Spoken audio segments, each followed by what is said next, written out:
Think big. We make it possible. This is CIS Coffee Break video series, and today's popular article is, after a decade of researching, here are 10 desired qualities of being a great boss. Google.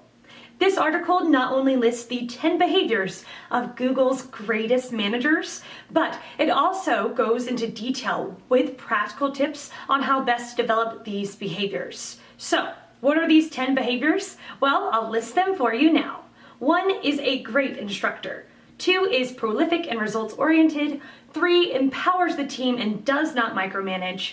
4 is a good communicator, listens and shares advice. 5 supports career development and discusses functionality. 6 creates an inclusive team environment, exhibits interest for the success along with well-being. 7 collaborates across the firm. 8 has a clear vision strategy for the group.